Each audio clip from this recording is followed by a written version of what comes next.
राधे मेरी स्वामिनी और मैं राधे तेरे दास और जन्म जन्म वही दीजियो से धाम वृंदावन को वास। राधे राधे सही भक्तों को मैं सुनील माधव दास एक बार फिर से स्वागत करता हूँ आपके अपने चैनल ब्रज के भक्त में। जैसा कि आप सभी भक्त लोग हमारे इस चैनल के माध्यम से ब्रज के भक्तों का बहुत ही सहज भाव से आप सभी भक्त लोग आनंद लेते आ रहे हैं और मुझे बहुत अच्छा लग रहा है कि आप लोग सभी भक्त लोग इंटरेस्ट ले रहे हैं, आप लोग अच्छे से सुन रहे हैं। और देखिए, मैं बहुत बड़ा कोई ज्ञानी नहीं हूँ, बस थोड़ा बहुत कोई अगर गलती होती है तो आप मुझे क्षमा करें, क्योंकि मैं सोचा था कि जिस चीज़ को मैं कर रहा हूँ तो हमारे द्वारा हमारे माध्यम से आप लोग भी कर सकें।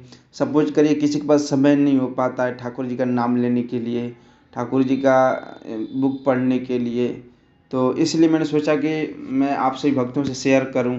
और ये जो ब्रज के भक्ति की बुक है वास्तव में बहुत अच्छी बुक है। ये आपको रियलाइज करा देगी, आपको मानसिक रूप से आपको एकदम ऐसा लगेगा कि आप साक्षात दर्शन कर रहे हैं ठाकुर जी के। और आप इस बुक को अगर अच्छे से पढ़ोगे तो और अच्छे से समझेंगे तो आपको ये लगेगा कि हाँ नहीं, ठाकुर जी साक्षात हमारे सामने प्रकट हो गए हैं। ऐसा आपको ये बुक फील करा देती है। बहुत जादुई भरी बुक है ये।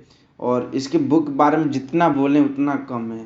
और ये सब जितने भी हमारे ब्रज के भक्तों ने जिन्होंने साक्षात ठाकुर जी की कृपा का जो पात्र बने, उन सभी के बारे में हम पढ़कर अपने इस जीवन को धन्य बना रहे हैं। और आप लोग सुनने के माध्यम से अपने जीवन को धन्य बना रहे हैं। आप लोग भी बहुत भाग्यशाली हैं। किसी को ये भी समय नहीं मिल पाता है कि जो कुछ ठाकुर जी के लिए कुछ सुन ले, ठाकुर जी के नाम ही सुन ले, जो सब किसी को वो भी सौभाग्य नहीं प्राप्त हो पाता है। आप लोगों को तो लीलाएं सुनने की मिल रही हैं, आप लोग कितने भाग्यशाली हैं। तो आज हम जिनके बारे में जानने वाले हैं वो हैं श्री कृष्णदास बाबा, जो कि गोवर्धन में रहा करते थे।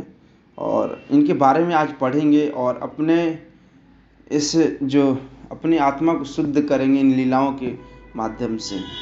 तो आपसे भक्त लोग, पहली बात, कुछ भी कर रहे हो आप लोग इस स्टोरी को अच्छे से सुनिएगा, शुरू से लेकर लास्ट तक सुनिएगा, ताकि आप सभी भक्तों को एक एक चीज़ अच्छे से समझ में आ सके। तो आइए बिना देर किए हुए हम वीडियो में आगे बढ़ते हैं और शुरू करते हैं। और जो भी स्टोरी में, बस मेरा प्रयास यही रहता है कि जो मैं पढ़ रहा हूँ जितना मुझे समझ में आएगा बस मैं आपको उतना समझाने की या बताने की कोशिश करूँगा। तो बस जो भी गलती हो आप क्षमा करिएगा। बस मैं एक प्रयास कर रहा हूँ कि आप लोगों को कुछ इसमें से बताऊँ जो मुझे समझ में आए अपनी तरफ से। तो आइए बिना देर किए हुए आगे बढ़ते हैं।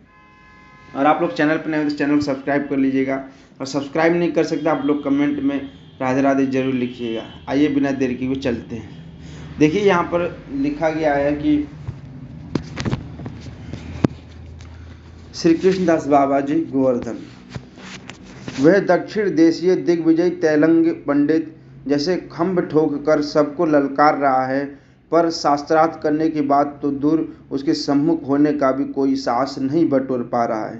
देखिए, कोई दक्षिण देश का जो दिग्विजय पंडित है, दिग्विजय मतलब जिसने संसार पर विजय पा लिया उसको दिग्विजय बोलते हैं। तो तैलंग पंडित मतलब जो हमारे दक्षिण देश में है वो तेलंगाना पड़ता है, तो वहाँ के तेलंगाना के पंडितों को हम तैलंग पंडित कहते हैं।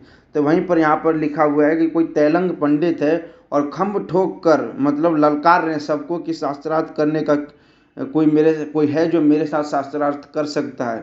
शास्त्रार्थ मतलब होता है कि जैसे आप श्लोक आपने बोला, एक श्लोक मैंने बोला, उसमें जो त्रुटि हुई उस पर हम दोनों वार्तालाप कर रहे हैं कि नहीं आप गलत है, नहीं मैं सही हूँ, उसको लेकर शास्त्रार्थ बोलते हैं उसको।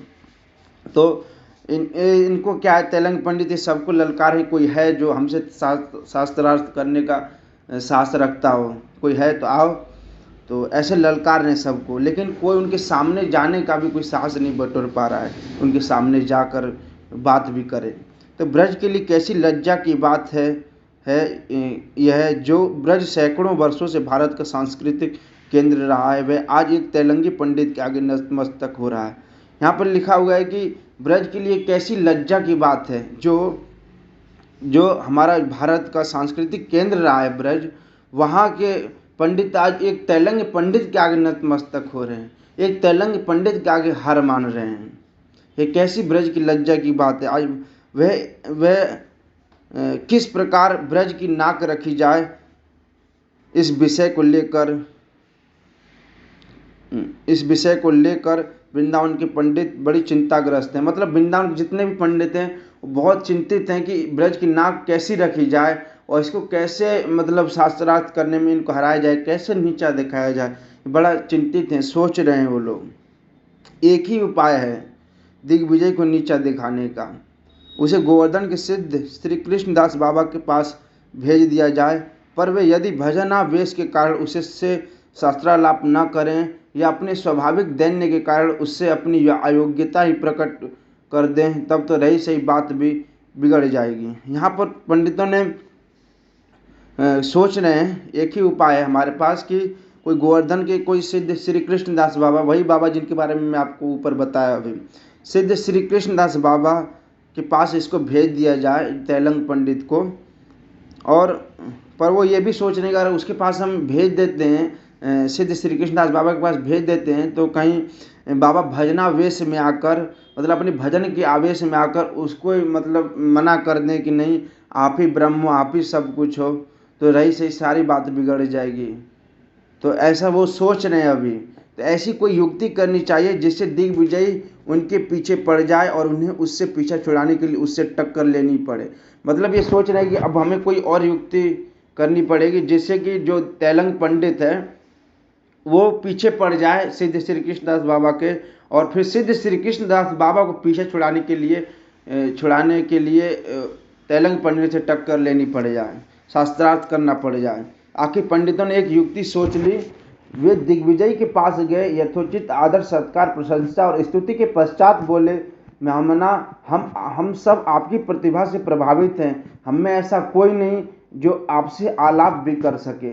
इन लोगों ने, सभी पंडितों ने ब्रज के ने एक युक्ति बनाई, युक्ति सोचा, उपाय बनाया और वो तैलंग पंडित के पास गए और उन्होंने बहुत अच्छे से आदर सत्कार किया, मंत्रों द्वारा उनको प्रणाम किया और उन्होंने कहा कि महामना, हे महोदय, हम सब आपकी प्रतिभा से प्रभावित हैं, हम आपके जो आपके पास विद्या है, जो ज्ञान, इतना सब कुछ आपने शास्त्रों का ज्ञान अर्जित किया, हम उससे प्रभावित हैं।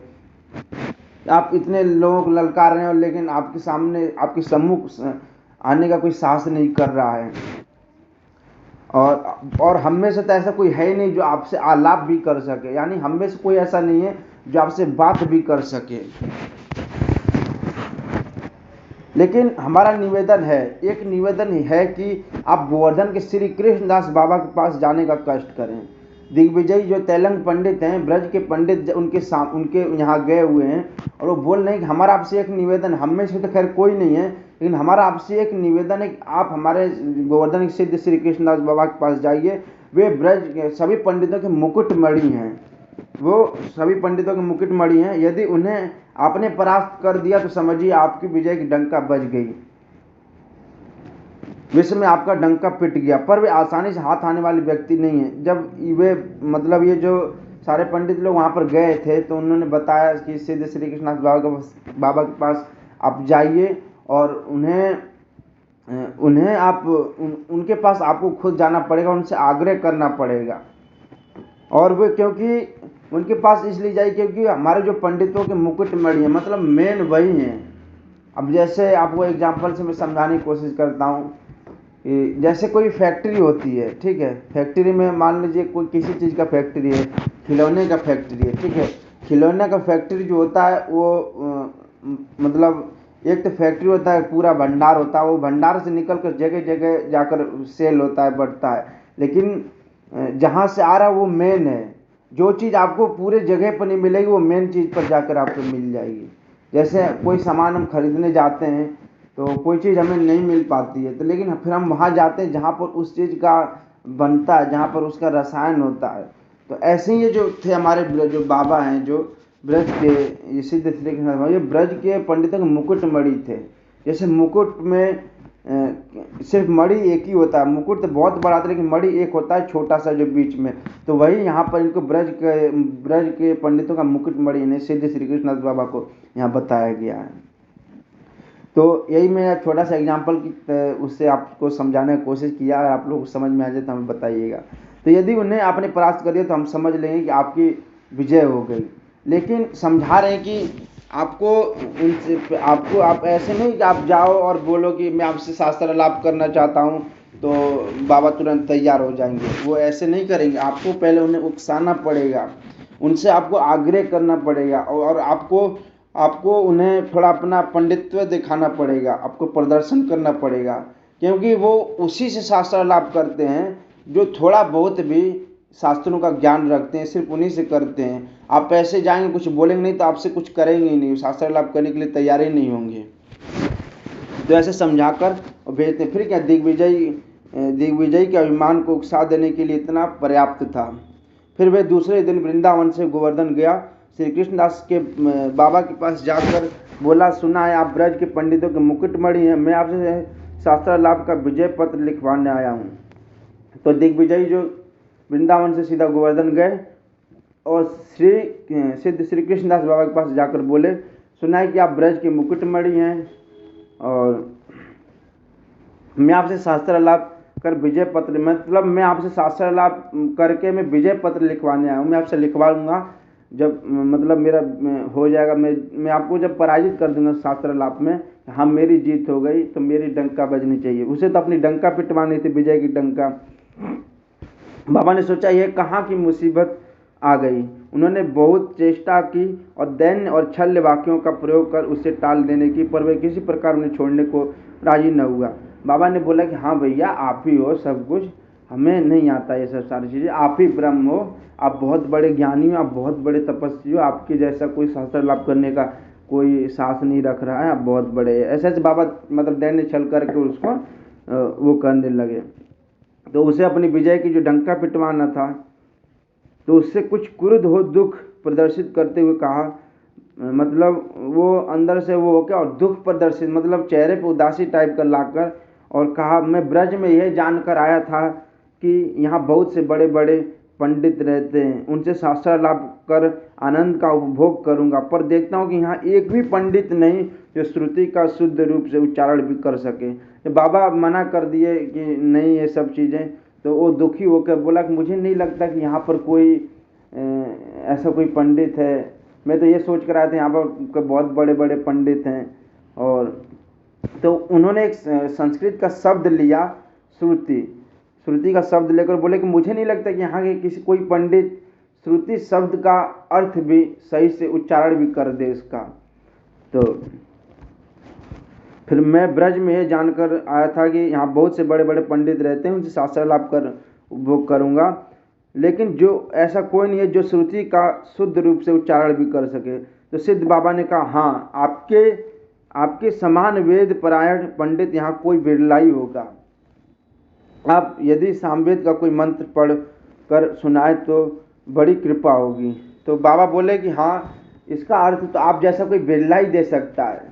बाबा ने एक उनसे बोला कि आप कोई अगर मुझे सामवेद का कोई मंत्र पढ़कर सुनाए तो बड़ी कृपा होगी। बाबा बोले अगर आप कोई सामवेद का मंत्र, जैसे हमारे 4 वेद हैं, ऋग्वेद, सामवेद, यजुर्वेद, अथर्ववेद, उसी में से एक सामवेद का कोई मंत्र पढ़कर आप अगर हमें सुनाए तो आपकी बड़ी कृपा होगी। सिद्ध श्री कृष्णदास बाबा बोल रहे हैं तेलंग पंडित से। तो पंडित ऐसा सुयोग ढूंढ ही रहा था, ऐसा मौका ढूंढ ही रहा था, उसे ऐसा मौका मिल गया। उसने सुललित स्वर में एक श्रुति मंत्र का पाठ किया। सिद्ध बाबा ने सुनकर कहा स्वर में 3 दोष हैं। जब उसने पाठ करके सामवेद मंत्र का जब बाबा ने आदेश किया तो उसने सामवेद मंत्र का जो उसने पाठ किया, बाबा ने तुरंत बोला इसमें 3 दोष है। तो दिग्विजय बोला इससे शुद्ध स्वर में मंत्र उच्चारण कर सके ऐसा कोई पंडित भारतवर्ष में मुझे नहीं दिखता।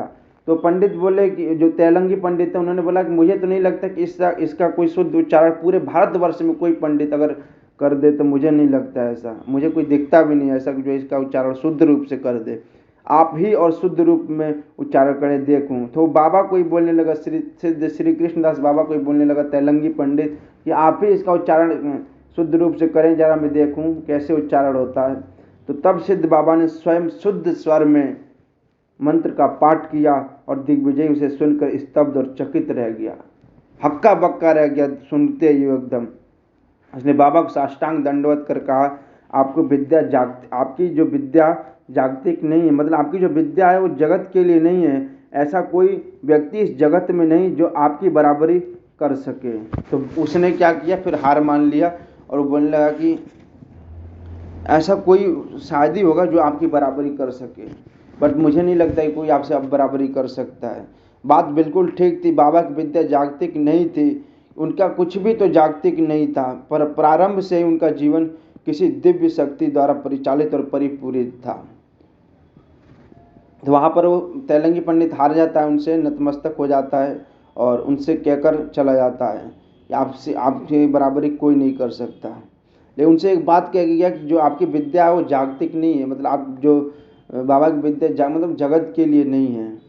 तो संसार का त्याग कर परमार्थिक जीवन यापन करने के लिए लोगों को कितना संघर्ष करना पड़ता है। यहाँ पर लिखा गया है कि जो संसार का जो त्याग कर परमार्थिक जीवन यापन करने के लिए लोगों को कितना संघर्ष करना। आज के समय लोग घर परिवार छोड़कर और चाहे कि मैं भजन कर लूँ तो कितना मतलब कितना सगे संबंधियों से पूरा मतलब वो परेशान होना पड़ता है, कितने लोग रोकते हैं, मना करते हैं, कितना संघर्ष करना पड़ता है, यहाँ पर लिखा गया है। पर बाबा का ऐसा कुछ नहीं करना पड़ा, बाबा का ऐसा कुछ नहीं करना पड़ा, उनको किसी ने भी नहीं रोका। उनका जीवन पथ पहले से निर्दिष्ट था, मतलब उनका जो जीवन था पहले से ही किसी ने निर्देश किया हुआ था। आइए जानते हैं किसने किया हुआ था। उनका जन्म नरोत्तम ठाकुर महाशय की वंश परंपरा के अंतर्गत उड़ीसा के एक समृद्ध परिवार में हुआ। उनका जन्म जो नरोत्तम ठाकुर महाशय की वंश परंपरा में के अंतर्गत उड़ीसा के एक मतलब जहाँ पर इनका जन्म हुआ था उड़ीसा में, वहाँ पर ये सभी चीज़ों से समृद्ध थे, मतलब इनके पास कोई चीज़ की कमी नहीं थी, सब कुछ था इनके पास में। पिता श्री सनातन कानूनगो का स्वर्गवास होने पर उनकी माता सती हो गई थी। देखिए पहले क्या होता था, सती प्रथा चलती थी। सती प्रथा मतलब आप लोग जानते ही होंगे, जब मतलब पति मरता था तो पति के साथ पत्नी को भी जलना पड़ता था। तो ऐसे ही जब इनके पिता का स्वर्गवास हो गया तो उनकी माता भी सती हो गई थी। लेकिन जब सती होने जा रहे थे तो इनके 3 पुत्र थे, तीनों में से जो सबसे छोटे थे, 2 का नाम इनमें नहीं लिखा गया है, लेकिन जो सबसे छोटे थे बट कृष्ण नाम था उनका, उन्हीं का नाम आगे जाकर सिद्ध श्री कृष्णदास बाबा पड़ा। तो उनको बताते हैं वो क्या आदेश किया उन्होंने। तो जो सबसे दाह के समय उन्होंने अपने तीनों पुत्रों को कुछ आदेश दिया था। सबसे छोटे बट कृष्ण को वृंदावन में रहकर भजन करने का आदेश दिया था। तो बट कृष्ण ही सिद्ध श्री कृष्णदास बाबा के नाम से विख्यात हुए। तो जो बट कृष्ण बाबा थे उन्हीं को उनकी माता ने आदेश दिया था कि आप वृंदावन में जाकर भजन करना। तो इसलिए उनका जो उनका जीवन था वो पहले से निर्दिष्ट था, इसलिए उनको कोई रोकने टोकने वाला नहीं था। उस शुरू से अपना संसार का त्याग परमार्थिक जीवन यापन करने लगे थे। तो फिर जब बट कृष्ण जो श्री कृष्णदास बाबा के नाम से विख्यात हुए, वे 16 वर्ष की अवस्था में वे माँ के द्वारा निर्दिष्ट पथ के पथिक बनकर वृंदावन चले आए थे। मतलब जो मात्र 16 वर्ष की उम्र में वो अपने माँ के द्वारा, मतलब उनके जो माँ ने निर्देश किया था उसी पथ पर वो पथिक बनकर वृंदावन चले आए। 2 वर्ष वृंदावन में पाठ अभ्यास करने के पश्चात जयपुर गए श्री गोविंद जी की सेवा के उद्देश्य से। तो 2 वर्ष पाठ अभ्यास करने के बाद वो जयपुर चले गए गोविंद जी की सेवा के उद्देश्य से कि मैं वहाँ जाकर ठाकुर जी की सेवा करूँगा। तो वहाँ राजा से गोविंद जी की सेवा का अधिकार प्राप्त कर 8-10 वर्ष तक उनकी सेवा की। तो वहाँ राजा पहले सेवा करते, फिर उसके बाद राजा की सेवा करते करते वो गोविंद जी की सेवा का अधिकार प्राप्त कर 8-10 मतलब ठाकुर जी की 8-10 वर्ष तक जयपुर में उन्होंने सेवा की और बराबर गोविंद जी के राजभोग का प्रसाद ग्रहण करते रहे। गोविंद जी का प्रसाद ग्रहण करते हुए भी वे प्रबल काम वेग से पीड़ित होने लगे। यह देख उन्हें चिंता हुई, शंका जागी कि गोविंद जी की सेवा में संलग्न करते हुए और उनके चिन्मय प्रसाद का सेवन करते हुए भी काम विकार क्यों। तो वे ये सोचने लगे कि मैं ठाकुर जी का, गोविंद जी का प्रसाद पा रहा हूँ, भोग पा रहा हूँ, राजभोग खा रहा हूँ, बाल भोग पा रहा हूँ, उसके बावजूद भी, इतना सेवा करने के बावजूद भी मुझे मेरे अंदर ये काम विकार क्यों आ रहे हैं। तो ऐसा जयपुर में ऐसा कोई नहीं मिला जो उनके इस शंका का समाधान कर सके। इसलिए काम्य वन के सिद्ध श्री जय कृष्णदास बाबा के पास जाकर उन्होंने इस शंका का समाधान करने की प्रार्थना की। बाबा ने उत्तर दिया। तो वो जयपुर में जब उन्हें कोई नहीं मिला तो उस काम्य वन में गए। काम्य वन सिद्ध जय कृष्णदास बाबा, अगर आपने उनकी स्टोरी नहीं सुनी तो आप पीछे जाकर हमारे चैनल पे आप सुन सकते हैं, सिद्ध जय कृष्णदास बाबा की। इनसे पीछे उन्हीं की स्टोरी चल रही थी। तो वो उनके पास गए और उन्होंने बहुत अच्छे से उनको समझाया। आइए देखिए कैसे समझाते हैं वो। जब वो उन्होंने पूछा कि बाबा मेरे अंदर ये काम विकार क्यों आ रहा है, मैं इतने दिन से ठाकुर जी की सेवा का कर रहा हूँ, इतना ठाकुर जी का प्रसाद ग्रहण करता हूँ, फिर भी क्यों आ रहे हैं। तो उन्होंने बोला कि देख बेटा, अगर एक हरे वृक्ष को काट कर पानी में डुबाओ, कुछ दिन बाद उसे निकाल कर बिना सुखाए अग्नि में डाल दो, तो वह जलेगा क्या। मतलब आप लोग समझिए, उन्होंने एग्जाम्पल के तौर पे समझाया। उन्हें कोई अगर हरी कोई घास है, उसका आप पानी में डालो, पानी में डालकर सीधा अग्नि में डाल दो, तो क्या वो जलेगा क्या। पहले जलेगा, लेकिन समय लगेगा जलने में। पहले उसका पानी सोखेगा, पहले उसका पानी जब तक घास में जब तक पानी रहेगा तब तक कैसे जलेगा। जब तक वो पूरा पानी सोख नहीं लेगा अग्नि, तब तक वो नहीं जलेगा। उसी प्रकार जीव अनादि काल से ये संसार सागर में निपतित है, पानी में डूबे काष्ठ की तरह विषय रस में डूबा हुआ है। उसे हठात भक्ति रूपी अग्नि में डाल दो, तो परिणाम वही होगा जो गीले काष्ठ को अग्नि में डालने से होता है। उसी तरह आप समझाने की कोशिश कर रहे हैं, जो व्यक्ति है, जो मनुष्य है, वो अनादिकाल से संसार सागर में निपतित है। मतलब अनादिकाल से संसार सागर में पूरा निपतित है और डूबे काष्ठ की तरह विषय रस में डूबा हुआ है। और उसको एकदम से भक्ति रूपी अग्नि में डाल दो, तो क्या परिणाम वही होगा जो हरी घास के साथ हो रहा है। मतलब समय लगेगा, लेकिन पूरा जब तक उसके अंदर जब तक ये विषय रस नहीं खत्म हो जाएंगे, ये जो काम रूपी जब तक नहीं खत्म हो जाएगा, तब तक उसे भक्ति की जो अग्नि हो तब तक नहीं पकड़ेगी। ऐसा यहाँ पर बता रहे हैं। तब यदि चाहो कि भक्ति अग्नि उसे पकड़े, तो उसे विषय रस को सुखाकर भक्ति का याजन करना पड़ेगा। मतलब जैसे आप समझ ही गए होंगे, घास के तरीके से पूरा यहाँ पर एग्जाम्पल तरीके से पूरा बताया गया है। तो यदि कहो कि महाप्रसाद का विषय रस से क्या संबंध, ठीक है, महाप्रसाद तो चिन्मय है, साधारण विषयों से सर्वथा भिन्न। तो क्या तुम भूल गए, बाबा कुछ याद दिला रहे हैं उनको, कि क्या तुम भूल गए महाप्रभु के ये वाक्य जो उन्होंने रघुनाथ दास से कहे थे। रघुनाथ गोस्वामी जगन्नाथपुरी में जगन्नाथ जी का महाप्रसाद खरीद कर महाप्रभु की सेवा करते थे। इस पर उन्होंने आपत्ति की थी और कहा था, विषयिर अन्य है राजस निमंत्रण, अर्थात विषय का अन्न खाना रजोगुण को निमंत्रण देना है। मतलब यहाँ पर वो बताएं कि विषय अन्य है राजस निमंत्रण, वो बोल रहे हैं कि विषय का जो अन्न होता है, अन्न जो खाते हैं, वो रजोगुण को निमंत्रण देते हैं। रजोगुण को निमंत्रण देना होता है, चाहे वे प्रसाद के रूप में ही क्यों ना हो।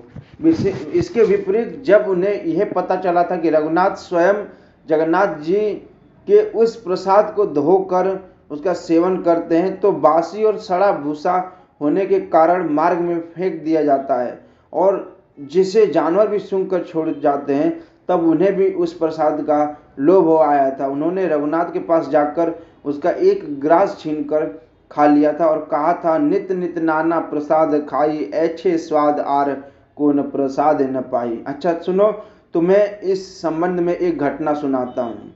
घटना उस समय की है जब रूप सनातन आदि वृंदावन की गोस्वामी अप्रकट हो चुके थे। बंग देश में एक वैष्णव मंडली नगर कीर्तन में प्रेमोन्मत्त हो नृत्य कीर्तन कर रही थी। एक प्रसिद्ध वेश्या जो अपनी अट्टालिका से इस दृश्य को देख रही थी, हठात नीचे उतरकर कीर्तनकारी वैष्णवों की पद धूलि में लोटपोट होने लगी। उनकी चरण रज के प्रभाव से तत्काल उसके मन में वैराग्य उत्पन्न हुआ। वे कीर्तन मंडल के महंत के चरणों में लौटने और क्रंदन करने लगी। महंत ने पूछा, तुम चाहती क्या हो? उसने उत्तर दिया, मैं चाहती हूँ कि मेरे पास जो लाखों रुपए का आभूषण है वह आप ठाकुर जी के लिए ले लें। मेरी जितनी धन संपत्ति है उसे वैष्णव सेवा में लगा दें और मुझे शिष्या स्वीकार कर लें। देखिए यहाँ पर उन्होंने एक घटना के माध्यम से फिर से एक बार और समझाने की कोशिश किया कि कोई जब उस समय जो वृंदावन के जो सनातन आदि वृंदावन के जो गोस्वामी अप्रकट हो चुके थे, उस समय बंग देश में एक वैष्णव मंडली नगर संकीर्तन, जैसे सुबह सुबह प्रभात फेरी चलती होगी, आपके यहाँ पता नहीं चलती होगी नहीं चलती होगी, सुबह सुबह जो नगर कीर्तन करते हैं, नगर मंडली कीर्तन होता है, तो कई सारे लोग होते हैं, ग्रुप होता है, तो आगे आगे लोग चलते, पीछे लोग भजन गाते हुए कीर्तन करते हुए सुबह सुबह चलते।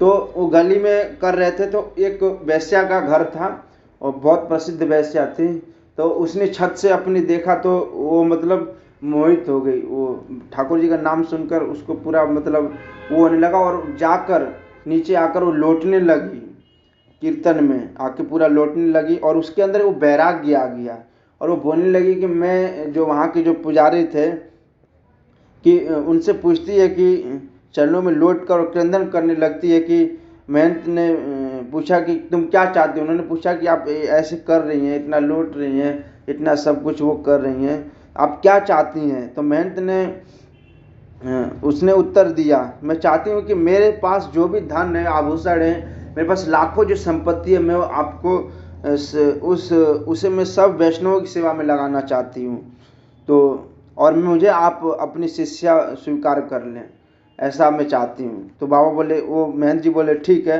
मैंने तुम्हारी प्रार्थना स्वीकार की, तुम अब मेरी शिष्या और मेरी एक आज्ञा का पालन करो, तुम्हारी जितनी भी धन संपत्ति है और जितने अलंकार आदि हैं उसे वृंदावन जाकर गोविंद जी को समर्पण कर दो। मतलब उन्होंने बोला कि आपके पास जो भी सब कुछ है, आप सब कुछ ले जाकर गोविंद जी को समर्पण कर दो जाकर वृंदावन में। तो वैश्या ने ऐसा ही करना चाहा, पर जब वृंदावन जाकर गोविंद देव के पुजारी से अपनी इच्छा प्रकट की, तो उन्होंने कहा, मैं तुम्हारा कुछ भी ग्रहण नहीं कर सकता। वैश्या जब वृंदावन आई और वो गोविंद जी के जो पुजारी थे उनके पास, उनसे जब उन्होंने जो भी इच्छा थे उनकी प्रकट की, उन्होंने बताया, तो गोविंद जी के उन्होंने मना कर दिया। जो वहाँ के जो पुजारी जी थे, गोविंद जी के पुजारी जी थे, उन्होंने मना कर दिया कि मैं आपका कुछ भी ग्रहण नहीं कर सकता। वैश्या हताश होकर 3 दिन तक यमुना तट पर बिना जल पानी के पड़ी रही। तब गोविंद जी ने पुजारी जी को आदेश दिया, तब ठाकुर जी ने सपने में पुजारी जी को आदेश दिया कि तुम यमुना तट पर जाकर उसे वैश्या को ले आओ और उसका सब धन लेकर मेरा भोग लगाओ और अपने हाथ से उसे मेरा श्रृंगार करने दो। यहाँ पर जो गोविंद जी मंदिर में जो आए थे वो देने के लिए अपना सब कुछ, तो वहाँ की जब पुजारी जी ने मना कर दिया था, तो वो रुष्ट होकर वो चली गई यमुना तट पे, और 3 दिन तक कुछ भी खाया पिया नहीं। फिर ठाकुर जी स्वयं उनको सपने में आदेश दिए, और वो फिर बोले कि भगवान बोले कि उसका जो भी धन का सब ले लो और उसके धन का मुझे भोग लगाओ और उसे मेरी खुद सेवा करने दो, उसे मेरा श्रृंगार करने दो। पुजारी ने ऐसा ही किया। वैश्या ने स्नान कर अपने हाथ से श्री गोविंद देव जी का श्रृंगार किया और उसके धन से गोविंद देव जी को विविध प्रकार का भोग लगाया और वैष्णवों को आमंत्रित कर उन्हें भोजन कराया गया। उसी रात प्रसाद भोजनकारी वैष्णवों को स्वप्न दोष हुआ। प्रातःकाल परस्पर कथोपकथन के पश्चात उन्होंने पुजारी से उस दिन के प्रसाद के संबंध में पूछा, तो उसने अद्वैपंत सब वृत्तांत कह सुनाया। वैष्णवगण यह जानकर बहुत दुखी हुए कि उन्होंने वैश्या का अन्न खाया। वे अपनी कुटी पर जाकर 3 दिन तक बिना अन्न जल ग्रहण किए पड़े रहे। तीसरे दिन की शेष रात्रि में गोविंद जी ने स्वप्न में उनसे कहा, तुम क्यों मेरे प्रति क्रोध कर आत्महत्या करना चाह रहे हो। जब उन्होंने ठाकुर जी ने उनको आदेश दिया पुजारी जी को, जाओ उनको ले आओ और मुझे श्रृंगार करने दो, तो जब वो आती है स्नान ध्यान करके पूरा श्रृंगार जब ठाकुर जी का करती है और ठाकुर जी को भोग लगवाती है जो भी 56 प्रकार का, तो फिर जो भी पंडित होते सबको निमंत्रित करती है, जो भी साधु संत होते हैं। तो जब वो प्रसाद पाते हैं उसके धन का, तो उसके बाद क्या होता है कि रात्रि में सबको स्वप्न दोष हो जाता है। तो वो स्वप्न दोष, वो सब चिंतित हो जाते हैं कि स्वप्न दोष कैसे हो गया हम लोगों का। तो बड़ा मतलब वो फिर पूछते हैं, फिर पुजारी जी उन लोगों को बताते हैं सब कुछ, तो वो बड़ा दुखी हो जाते हैं कि हमने वैश्या का एक अन्न खा लिया और इससे हमारा इतना सब कुछ नुकसान हो गया। तो कुछ फिर 3 दिन तक नाराज होकर वो कुटी में अपने पड़े रहे।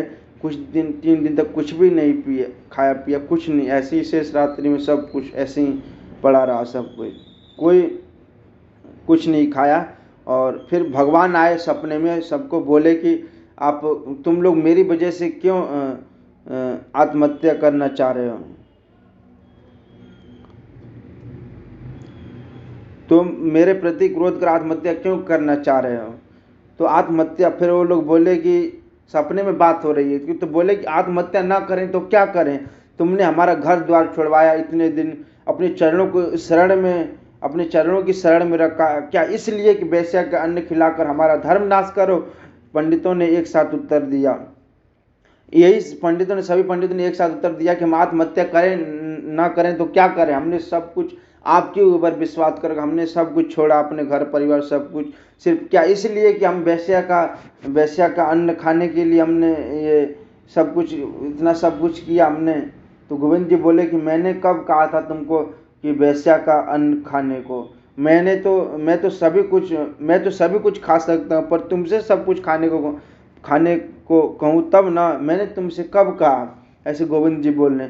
तो हम क्या करें। महाप्रसाद सामने आई तो आप उसकी उपेक्षा कर अपराध के भागी बने, पंडितों ने पूछा। तो पंडितों ने बोले कि भगवान हम क्या करें फिर। तो महाप्रसाद सामने आए तो हम क्या उसकी अवहेलना करें, हम उसको अपराध के भागी बने। तो गोविंद देव ने उन्हें ऐसी स्थिति में प्रसाद का केवल एक कण लेकर उसका सम्मान करने का आदेश दिया। तो उन्होंने बताया कि बस ऐसी स्थिति में कभी भी अगर ऐसी स्थिति आए तो उसमें सिर्फ केवल एक कण लेकर उसका सम्मान करने का आदेश दिया और वो चले गए सपने में। तो जय कृष्ण बाबा के वचनों से श्री कृष्ण दास की शंका का समाधान हुआ। उन्होंने निश्चय किया गोविंद देव के राजभोग प्रसाद का सेवन न करने का। तो उन्होंने निश्चय कर लिया कि मैं गोविंद देव के जो राजभोग का प्रसाद का सेवन नहीं करूँगा। वे जयपुर छोड़ नंदगांव के पास दोमन वन में पूर्ण वैराग्य से रहकर भजन करने लगे। मतलब अपना राजभोग प्रसाद वो सब वहाँ पर नहीं गए। फिर जब वो कामेवन आए जय कृष्णदास बाबा के पास, जब बाबा ने उनको सब कुछ बताया जो उनके मन में शंका थी, जब उनके मन में जो शंका मिटा दी बाबा ने, तो वो सिद्ध श्री कृष्णदास बाबा बोले अब मैं वहाँ पर नहीं जाऊँगा जयपुर, अब मैं नंदगांव जाऊँगा। तो वहाँ पर कोई दोमन वन है, वहाँ पर जाऊँगा और अपना पूर्ण वैराग्य तरीके से अपना जीवन यापन करने लगे। आइए आगे ऐसी ठाकुर जी की लीला होती है, आप सुनकर दंग रह जाएंगे। तो मैं उम्मीद करता हूँ कि बस इस स्टोरी को यहीं पर रोकते हैं, क्योंकि वीडियो बहुत लंबी हो जाएगी। तो इसके आगे बहुत ज़्यादा इंटरेस्टेड है यहाँ। इसके बाद आपको मैं एग्जांपल दूँ कि इसके बाद ठाकुर जी स्वयं ललिता सखी, राधा रानी की जो 8 सखियाँ तो उनमें से एक जो ललिता सखी थी वो स्वयं आती हैं आँखों पर काजल लगाने के लिए। ठाकुर जी के उनके सिद्ध श्री कृष्णदास बाबा के आँखों पे काजल लगाने के लिए अपने हाथ वो उनके लिए रोटी लेकर आती हैं खिलाने के लिए। बहुत आगे बहुत अच्छा प्रसंग है। तो आप लोग सुनने के लिए ज़रूर हमारे चैनल को सब्सक्राइब करिएगा और वीडियो को लाइक करिएगा। और कल हम दूसरा एपिसोड लेके आएंगे, वो पूरा अच्छे से आपको समझाने की कोशिश करेंगे। देखिए मैंने आपको फिर मैं बोल रहा हूँ, जो भी अगर गलती हो तो मुझे क्षमा करिएगा, क्योंकि जो मुझे समझ में आया मैंने आपको जितना समझाया, और जो भी इसमें लिखा हुआ है पढ़कर मैं आप सभी को बस अवगत कराते रहता हूँ कि हाँ आप लोग मानिए, आप लोग विश्वास करिए, आप लोग ठाकुर जी के प्रति अपना लगाव बढ़ाइए। जो लोग ये बोलते हैं ना कि भगवान नहीं है, भगवान पर मुझे विश्वास नहीं होता, तो आप लोग एक बार करके देखिए, एक बार मान के देखिए। आप लोग आपके मानने मात्र से ठाकुर जी की जो कृपा का पात्र आप लोग बनने में समय नहीं लगेगा। आप लोग कहीं भी हो, आप लोग मानसिक रूप से राधा रानी का ध्यान करिए, जप करिए, हमेशा आप लोग जितना हो सके ठाकुर जी का चिंता करिए। तो आप लोग बोलिए राधे राधे, हरे कृष्णा, दंडवत।